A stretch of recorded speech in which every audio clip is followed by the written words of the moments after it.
Okay, so this is a briefing then around the patient online access system. Let's get going. Right, I did say I apologise for those of you who aren't necessarily doing data protection, information governance, who came in purely for the access to online system.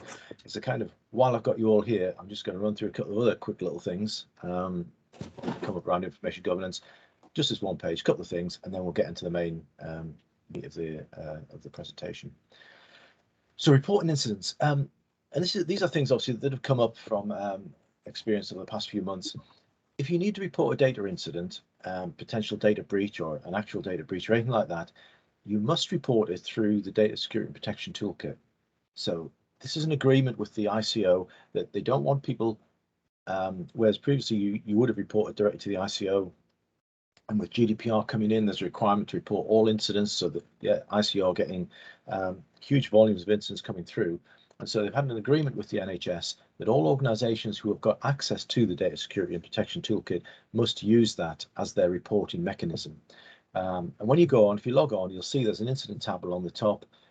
Put it into there, you answer some questions about the incident. In particular, there's a couple of questions that relate to the numbers of people involved, potentially the number of people who may have seen a data breach, is there any publicity and so on. So once you answer those questions, submit your incident report.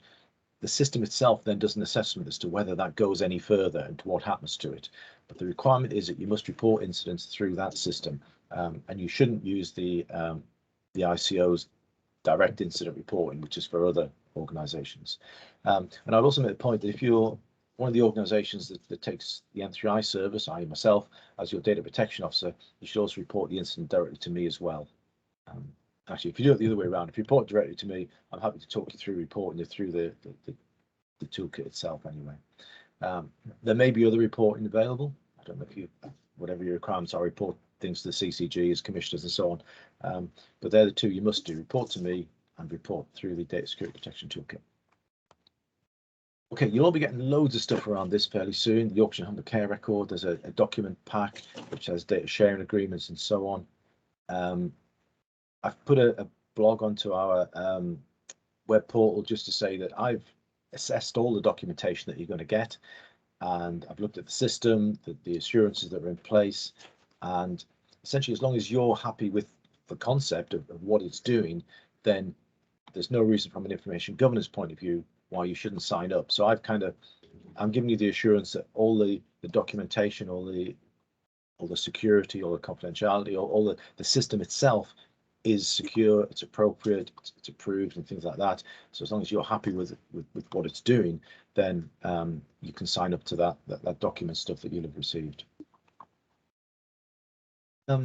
This one again, and I sound like a broken record on this one, I know, but hopefully this is a good news story. And my advice to practice is, we've got a couple of legal cases ongoing around this.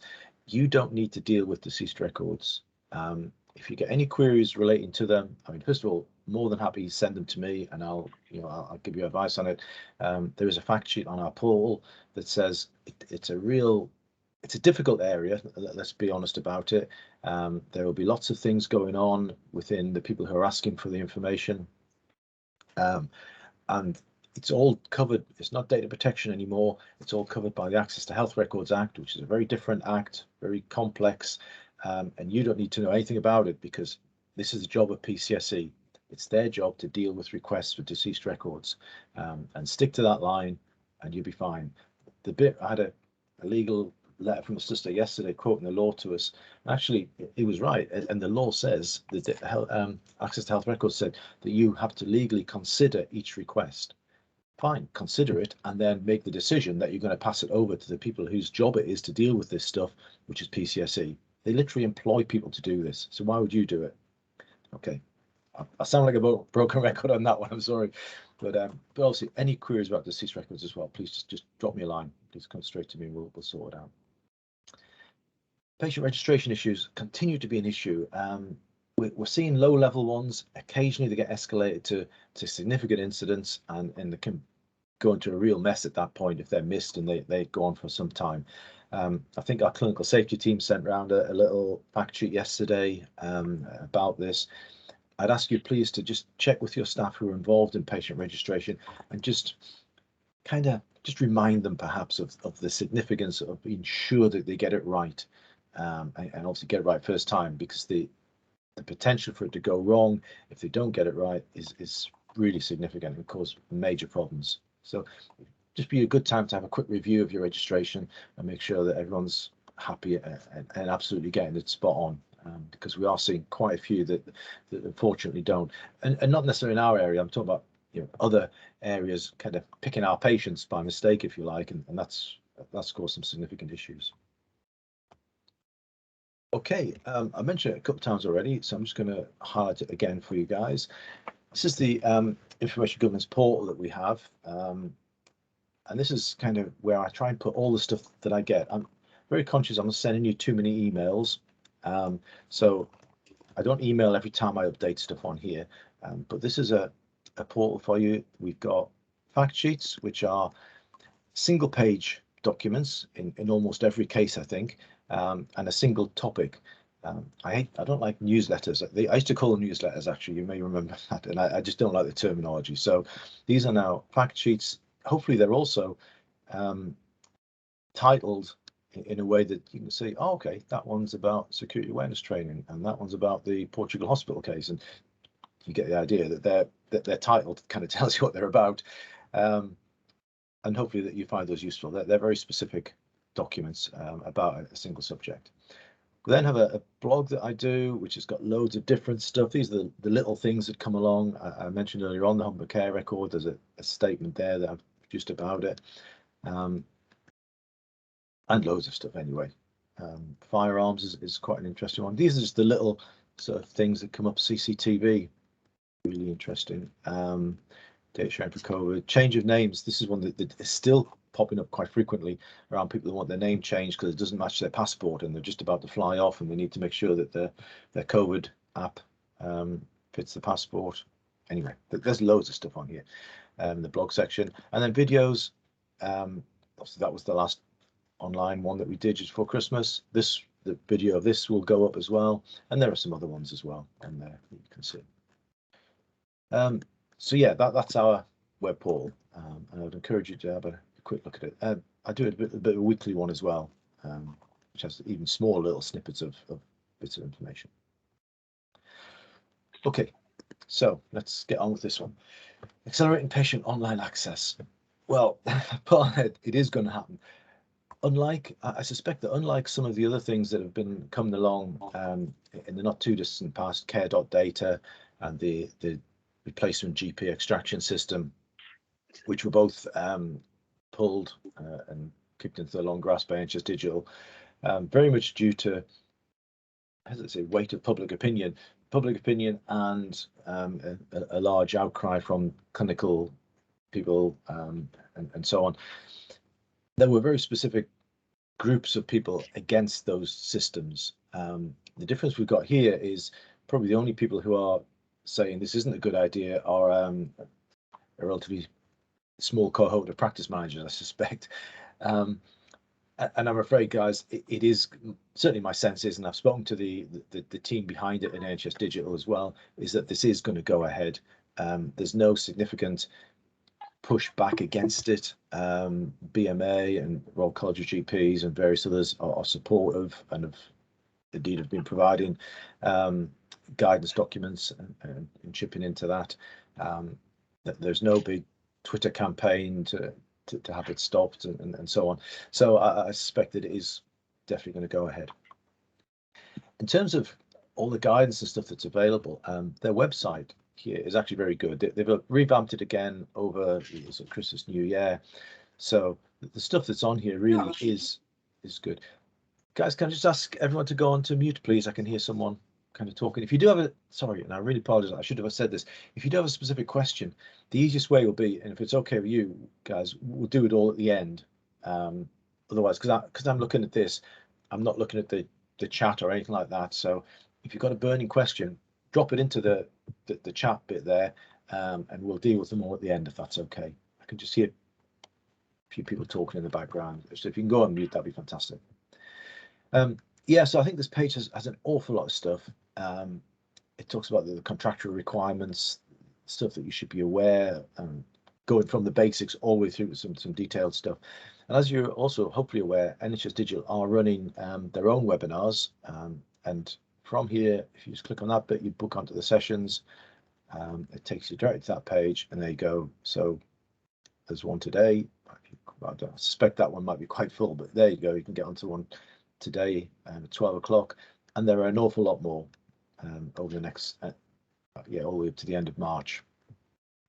So, if you have time, I'd suggest you try and get onto one of those as well. But obviously, I'm going to try and keep you up to date with the stuff. I've gone to these ones as many as I can just to see how they're developing and see what else there is. As I say, down here, there's lots of guidance. This toolkit is actually very good. There are documents that you might need. There are posters, all that sort of stuff. Again, patient guidance materials, some case studies, and then these things here, which is this section here, is really some of what we're going to talk about today. What will people actually see? It talks here about the fact they won't see historic information unless you actually, that stuff you'll still have to positively give people access to historic information. It's only the stuff from kind of now forward that people will see. Obviously, this applies to us because we only have TPP and EMIS systems in our area, so it will apply to all practices. It talks here, the one section that I haven't got yet in this presentation that I'm doing is actually what it will look like, what TPP and EMIS systems will look like and how it will actually work. And there are a couple of queries. So when it says in here, patients will only see information once it's been checked and entered or filed onto the practice clinical system. I don't use System 1 or EMIS, so I don't know what that actually looks like. You guys clearly do, and therefore this is, I can't include this bit, but you know how that works presumably, and therefore you'll understand that this is where you can have the opportunity to redact sensitive information if necessary. And it talks a little bit about that there, and we're going to go into that in some depth in a moment. The past and historic stuff, as it says, it isn't affected at the moment. You're still at the sole data controller. Talks in here about that still being the case, and they've updated a DPIA. And then a bit about patients understanding the records, which is kind of what the whole point of it is, really, getting patients more involved with the record. So there's an awful lot of stuff on that website. It really is good. I'm not going to necessarily repeat it all. I'm just going to pick out a few bits in the next slide to go through, but I would certainly advise you to have a look at what's on there.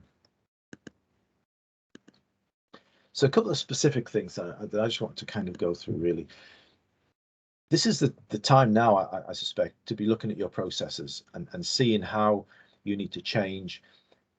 Very fundamentally, I guess, what we're talking here now is if a patient, as of now, although to some extent, some of these, you should be doing some of this already. Some patients will have access to their records and so on. But generally, if they want access to their record now, they'd come and they'd ask you, and they do a subject access request. And at that point, that's your opportunity. And you look through their record and you take out the bits that you think are appropriate to redact from that record, and you give it to the patient. In very simplistic terms, what we're doing is this changes that to the fact that the patient by default has ongoing access in fairly near real time to their record. Therefore, the concept of withholding certain information from the patient needs to be done in real time by yourselves, because the patient has near real time access to their record. And it's not a case of, well, we can wait till we get a request in through a subject access request, and then we can go through it and do all of that. So that's the main sort of process change. And that, I think, requires everybody who's accessing and putting data into a record to be aware of that and to have some knowledge about that whole process. And how you do that within a practice is going to be down to yourselves. But I do think it now needs for you guys to be engaging with the whole team.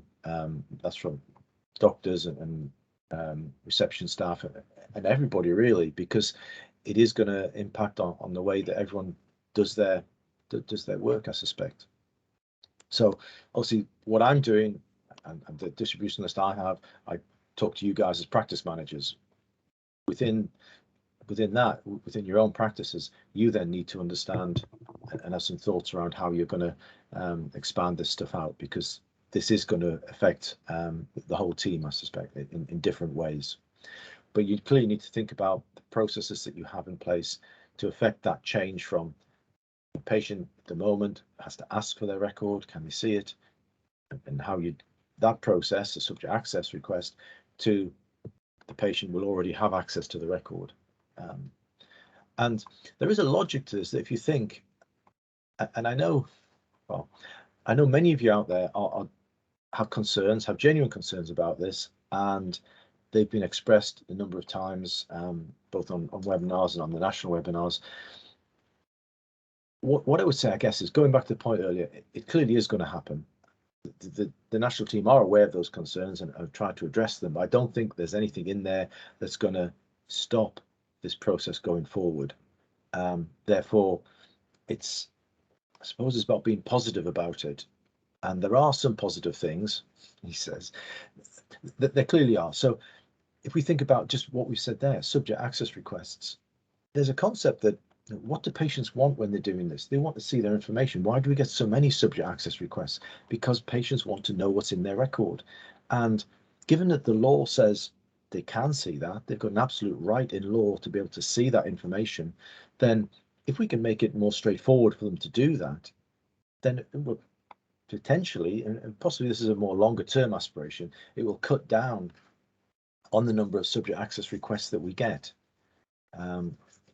I think that's it. That may be a bit of our hope, and it may be something that happens a bit further down the line. But there's no reason why that as a concept shouldn't be what happens, really.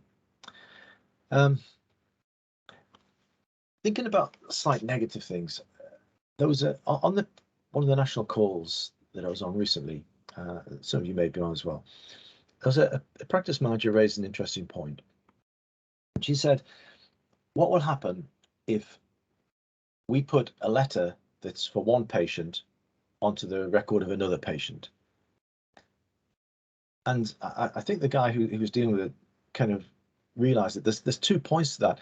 The practice manager was actually saying this was a bad thing. Now, clearly, an error has been made. Errors happen. We're never going to be able to eliminate them, although we reduce them as much as we can. But in this case, she was saying an error has been made. And I think she was making the point that the wrong patient was therefore going to see this information, and wasn't that a really bad thing? And I think the guy who was responding to it sort of turned it around and said, actually, given that the error has already happened, and as I say, errors will happen, it's an actual positive thing that the patient will see that letter and hopefully will come back to you and say, this isn't my letter, this is meant to be on someone else's record. That therefore gives you the opportunity to fix his record and put the letter back onto the correct patient's record where it should be. And that has improved data quality and stuff like that. And I'm not going to go overboard on that, but clearly that's what's happened. So from a negative standpoint, which is where the question was originally raised, isn't it going to be a bad thing? Yes, it is. But actually, in terms of this system, it would have happened anyway. And the patient, yes, he's seen the information that wasn't intended for them. I'm afraid we probably know that happens all the time with letters going to wrong addresses and so on now. We want to reduce that as much as we can, and potentially by a patient looking at their own record and saying, hang on, there's a mistake here, there's an error here, there's something wrong, that will improve the data quality of all of those, of their records. Now, I know you're all sat there thinking, oh my God, we're going to have hundreds of patients queuing out the door saying my record's not correct and so on. Again, if that actually is the case and you've got hundreds of patients who have incorrect records, then to some extent they should have it fixed. They should, records obviously should be accurate. That's the whole point of it. But I suspect that's, you're not going to have hundreds of patients queuing outside. You may get a number initially. And yes, I also know that you have those patients who are your difficult patients, to whom this will be another opportunity for them. We can't change that, but that will always be the case. But try to look upon this, as I say, in a positive way, I guess, and try to put it over to the rest of the team in a positive way, because it's going to happen. And if you look at it on a totally negative way, then it probably really doesn't make much difference. You may as well be positive about it and try to, try to engage with what it is. Yeah, that's all I want to say on that. So I've got another couple of things here. What's next? Okay, redacted information. Yeah, this is what I really want to talk about because I think this is really important. Just for a moment, just think about what redacted information is. Patients have an absolute right in law to be able to see information that's held on them. Well, it's wider than patients. It's everybody. As sorry, I'm getting an awful lot of noise. Can everyone just go on mute, please? I think someone's dropped a telephone or something like that. There's a lot of banging and crashing going on. Yeah, so in principle, we all have a right as citizens to see the information that organizations hold on us, and that's that's GDPR, that's data protection, that's your human rights, whatever. It's a significant, it's a right that we've got in law. We're getting down to here. We're talking about patients have got a right to access their records. By redacting information, you're affecting their rights. You're in a very significant way from a legal perspective. Certainly, you're denying a patient one of their very most basic legal rights, and that is to see information about them. So what I'm saying is you need to be very careful about that. And I know you are, because I've seen practices. I know how thorough they are with this. But I do suspect at times there's an element of being overprotective, of withholding more information than necessary. I'll put it like that if I can. And that's just from my experience of some of the ones that I've seen. I think in the majority of cases, you get it absolutely right. But I do think that you need to, this is perhaps a good opportunity to look through this process that you do around redacting information, both within your subject access requests, and now, given that you're going to move that onto kind of a real-time redaction process. So I thought it might just be worth quickly running through, and there are 2 fact sheets that I've got on the web portal about this. So let's just quickly run through those. I think the most complex one is the serious harm test. So let's have a look at that.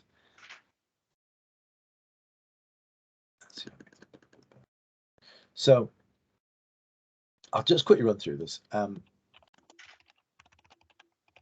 Yeah.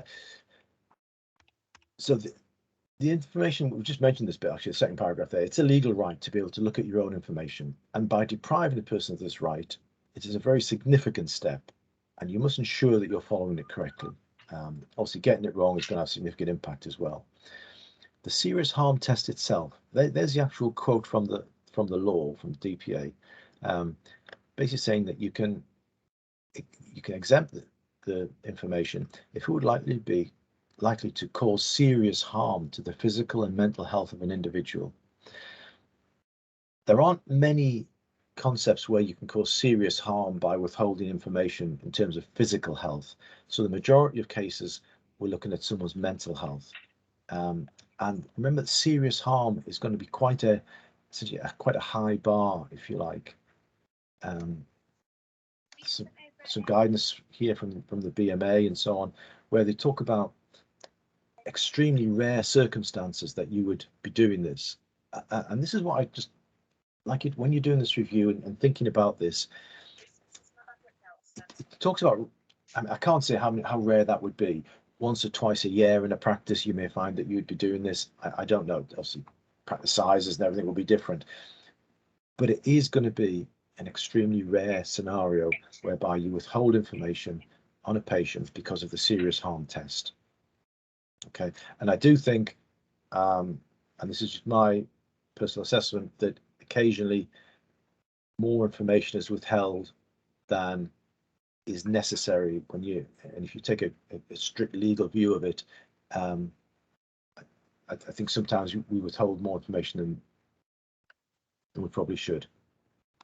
Okay, I just ask you to have a read through that. I think you get probably what I'm trying to get over here. So paragraph 6 there talks about the types of information, and we talk about things like diagnosis, a cancer diagnosis that hasn't been yet communicated. And these are this is getting into the kind of test result thing where you shouldn't get information being put onto a record of that nature anyway, that type of, you wouldn't want that type of diagnosis. And then it talks about their references to historical abuse or things as a child may not know. So this is something to be aware of as children get older. Do you need to sort of desensitize the stuff that they may not have been aware of as a child? So, and as it says on there, there's always additional guidance. I think the BMA stuff is very good, and there's a link to it on there as well. So that's a serious harm test. The third-party information one, again, is one that can sound a difficult concept, but I think that there's some interesting examples in here. And honestly, when I started looking into this, I was a little bit unsure. So I read through it a few times to put this together. And as I said there on the second paragraph, and this was me as well, frequently used, but not always correctly understood. I wasn't entirely sure. Royal College of GPs make a point about it, that it's not just third-party information, confidential information about a third party, which is the stuff that you shouldn't see. So the third-party stuff must have an element of confidentiality about it. And essentially, if a patient knows information already, then you don't need to redact it from them, because you're not giving them any new information. So I quite like this little scenario here that they put out. So Bart Simpson, as a patient, attends a practice with his parents to investigate his ingrown toenail. And his mum, Marge, says that his younger sister, Lisa, had previously suffered with the same problem. And obviously all of that is documented. Bart later makes a request for a copy of his records. And as he already knows who the third-party people are, then you don't need to redact any of them. And this is it's quite important to get that. Immediate family and patient comes with his mum or whatever, you don't need to redact that information because the patient knows that already. Okay, so essentially, if the patient is already aware of the information, then you're not achieving anything, and you don't need to redact it. The point at the bottom, point 5, is about health workers. So essentially, staff information should be on a health record.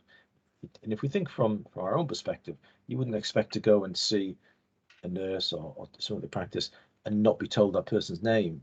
You've got a right to know who's treating you, and your health record should contain the information of the professionals who compiled the record, as it says there. So that's the reference to where staff names should be included, unless, as it says at the end, there's a real incredible threat to an individual. So if you get into sort of safeguarding or very certain types of sensitive information. Okay, what I would say again with both of these, if you have any queries, please give me a shout. That's what I'm here for. If you have any queries as you start looking at the implementation of this, please come back to me. But really do have a think about this now in terms of redacting information. That's it. They're the only two elements which you can redact information, and both of those will be pretty rare events for you to deal with in a practice. Certainly not on all records. It's they're going to be quite rare circumstances where you're redacting information, certainly for the serious harm test and probably for the third party as well. Okay, a couple more things then. Yeah, the one bit we haven't seen yet is the actual system change, what it's going to look like, and hopefully that will be coming along soon. If we have any volunteers to be early adopters, it'll be fantastic if you guys see that and we can pass that information out to other practices to actually see if the systems are going to change in any way, what pages are going to look like, and so on.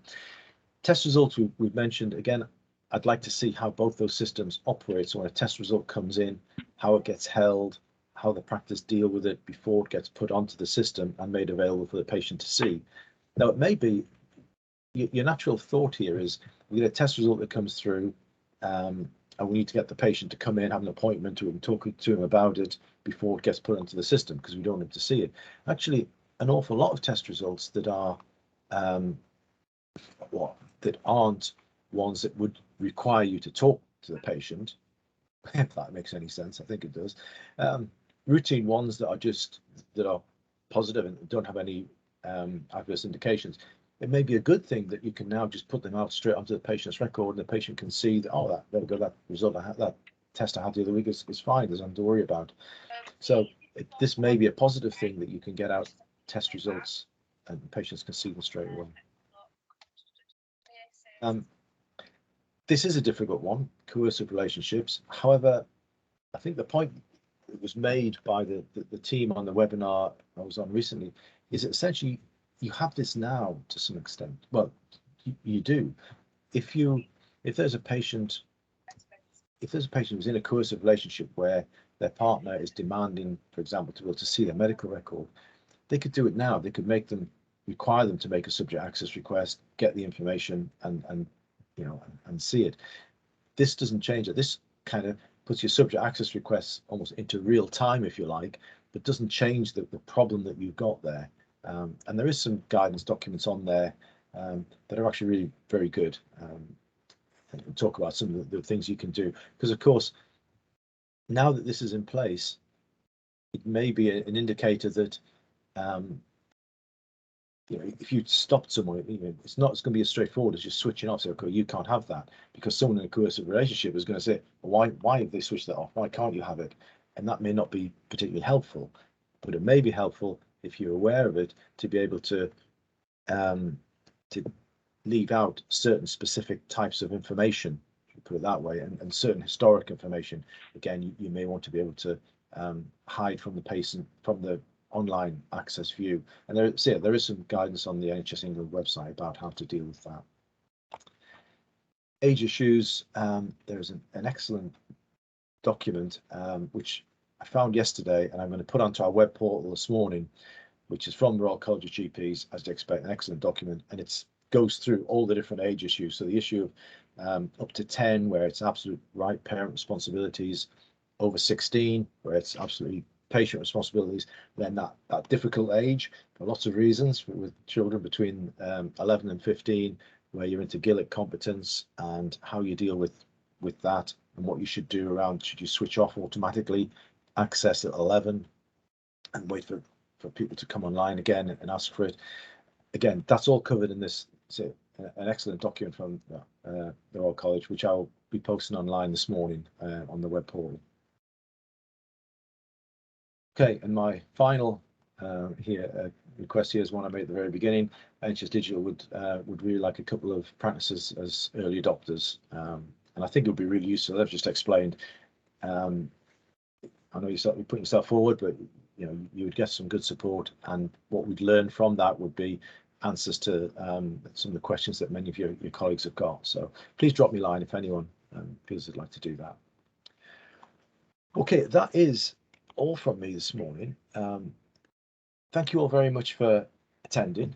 I hope you found it useful. I should just have a look on does anyone put anything in the conversation? We do. Okay, let me just quickly run through the questions.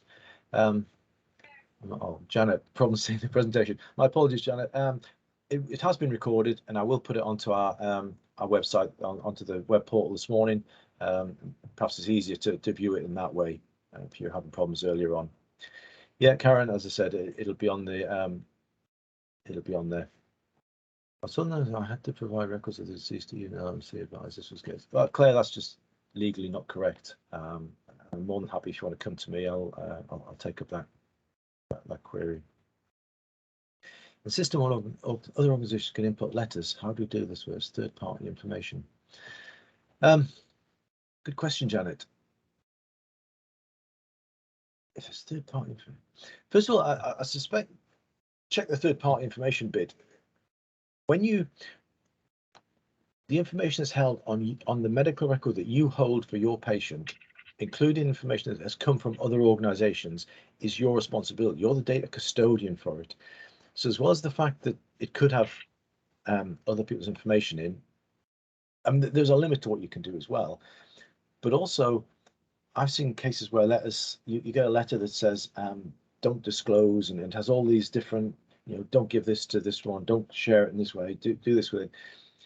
I would say they're not quite irrelevant, but that sort of instruction to you as a guide, it tells you what they're thinking. So, okay, you've got a letter here that says, don't disclose this to the patient. Well, you then get a subject access request from the patient. You're the custodian of that. You have to make the decision as to whether that can be shared with the patient, whether it can be put on the online system and so on. If you don't take, it's not an instruction from someone else. Essentially, that becomes a guide from them. What they're saying to you, we think you may not want to do this, as opposed to you must not do it. So there is a limit to what you can do. If other organizations can input it directly onto the system without you having any input, then you clearly can't be responsible for that. So Anita says, should we be setting up patients with online matter of course?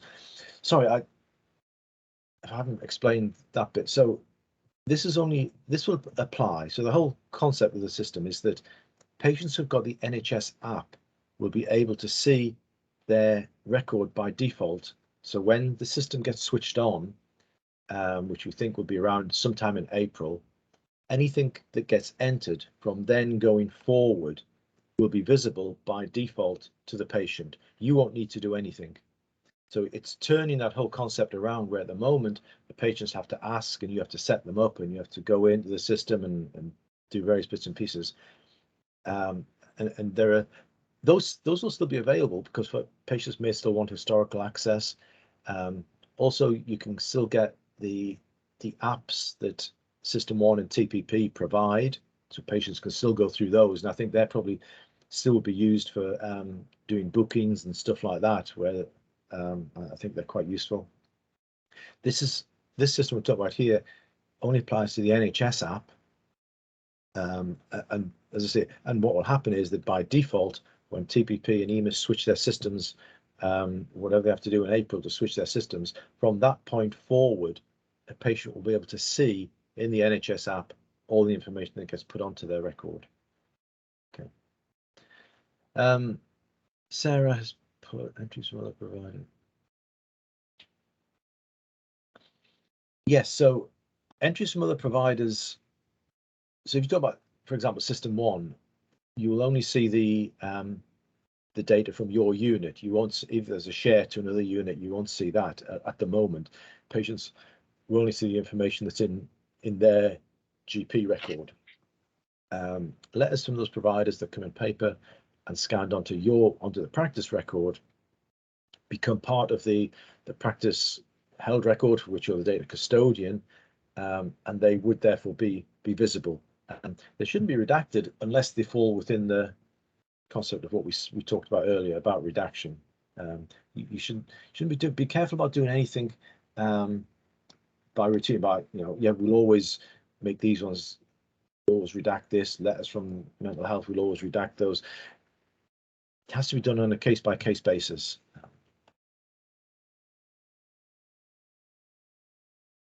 So Rachel says, access by default, yeah, when a new patient's register. Yeah, when a new patient registers, the system will turn on access to offer all existing patients.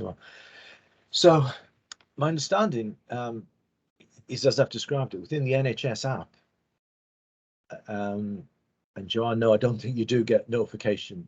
So essentially, anyone who has the NHS app and is correctly set up to have it to access their practice, from the date at which the system goes live, they will then see any data that's entered, any consultations they have, and stuff that will be visible to them by default. You won't need to switch anything on. That's the change from at the moment. If the patient wanted to see that, you would have to go into System 1 or EMIS and switch it on for them. It'll now be by default, they will be able to see that information. It will be available to all patients. Obviously, new patients will get it, but all existing patients as well. It will simply be the default position for all of your patients who have the NHS app. And like I said, Joanne, I don't actually know, unless someone, I'm going to throw this back to you, unless you can tell me, when you look on a patient's record in System 1, for example, can you see that that patient has the NHS app and that they have linked it to their record? Obviously, I've only got the NHS app, so I don't know that. But yeah, it'd be interesting if someone can look at that and let me know. Perhaps one of our digital team could have a look at that possibly and let me know. If a patient has access to patient Harry, through email. sorry, it's Danielle. Yeah, hi Danielle. The NHS app, when you sign up for it in System 1, you do get a notification, you get a task through to say that patients, but it doesn't automatically code in the patient's record. Okay, thank you very So much. you would have to manually do that. Right. So that's the position at the moment that Danielle's just saying, that you do see in System 1 that the patient has the NHS app, and then you can do, as in, you can grant them access to their record and you can do certain things. What will happen from April is that I presume you will still see that the patient has it, but the default will be that they will be able to see the information, and you won't need to do anything. They will just be able to see it, because that default will be changed. The NHS app will have direct access to be able to look at the data that's in there. And again, just to remind you, it's from that point going forward. Patients will still be able to ask, can they have access to their historical data as they do now, and you have to go through there's a separate process for that, which is your looking at your redaction and stuff, looking backwards. But from that point forward, it's just the information that gets put onto the system that will be visible. If a patient has the patient access through EMIS, we'll just have to continue to view what we have set up.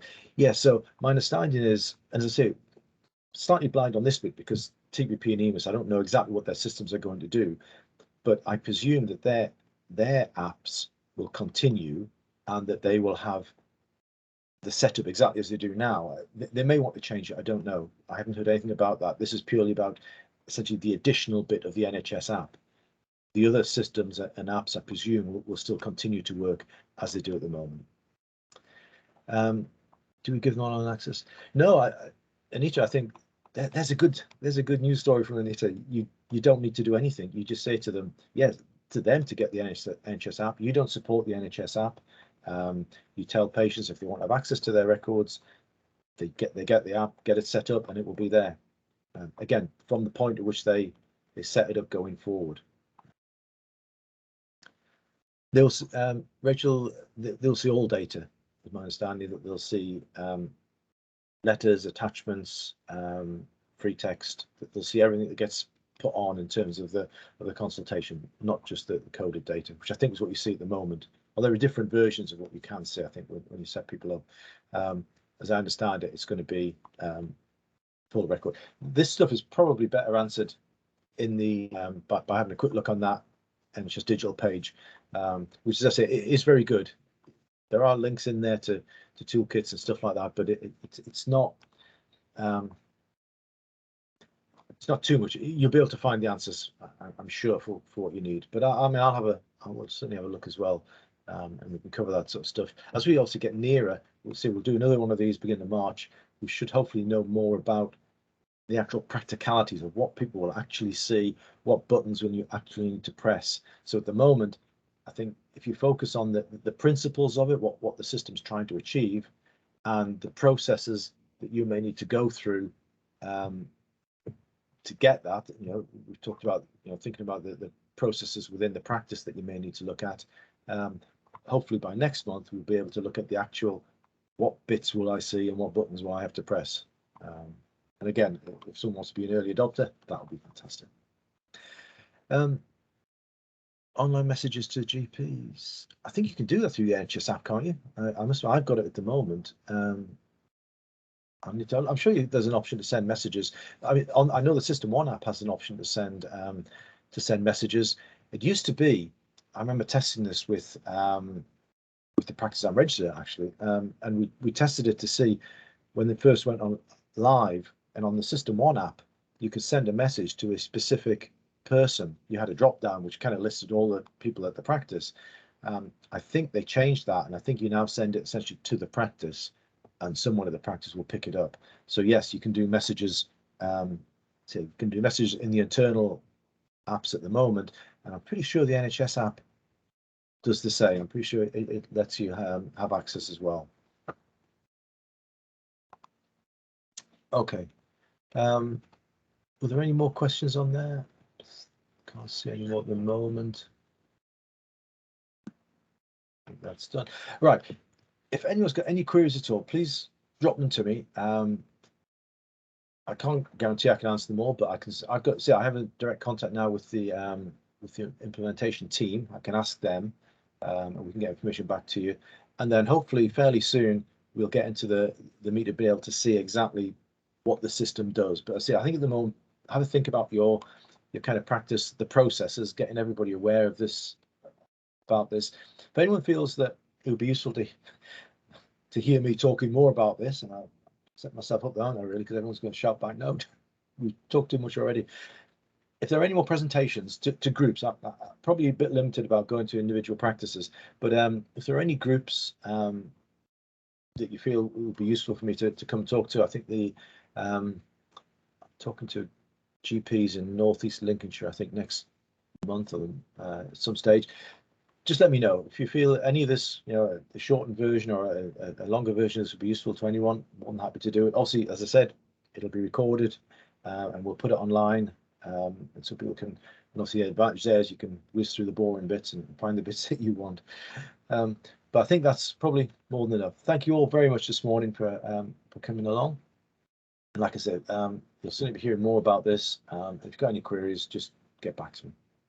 Thank you very much, everyone. Cheers. Thank you, Barry. Cheers, Barry. Thank you very much, sir. Thank you. Thank you, Barry. Thank you.